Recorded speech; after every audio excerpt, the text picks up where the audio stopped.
Thank you very much, Mr. Chair, and I too want to commend Mr. Michaud for his wonderful leadership on this committee, and thank you for your mentorship to the new members of the committee.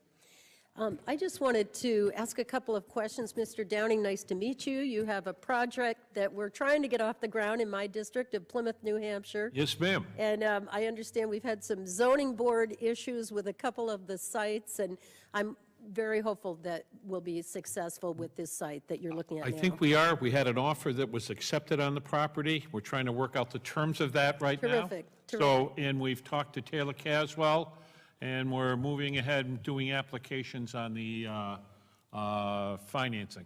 Terrific. And so what I wanted to ask about is, can you help me understand, you or any other members of the panel, how we go about the funding? What is the federal role in the actual capital funding? We've talked about that sort of the initial expense.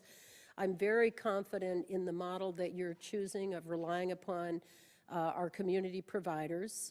We have a great deal of interest in this community.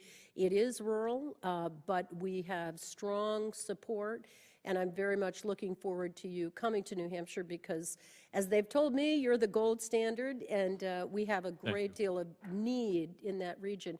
But can you just educate me on what the sources of capital funding are for these projects? First of all, we get in line with every other affordable housing group on the home, HIF, and however that money gets passed through in your state, we apply for that.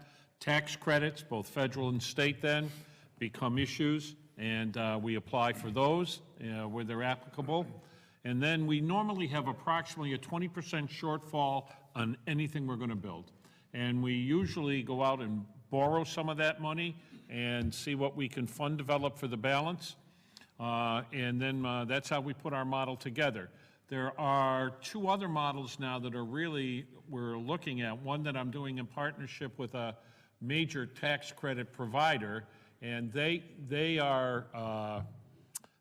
feel that we could more rapidly get to building using that model.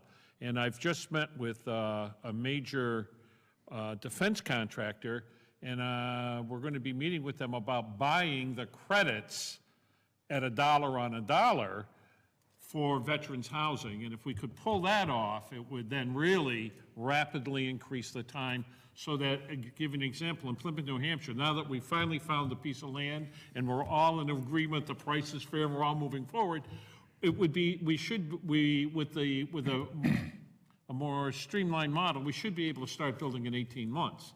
It's probably going to take us in the model we're in right now, because of the lack of tax credits in the state and the size of the state limits that, I believe we're going to be 2.5 years to 3 years to finance, okay? I'd love to help you out and maybe make some introductions to some of our businesses in the community that could be helpful.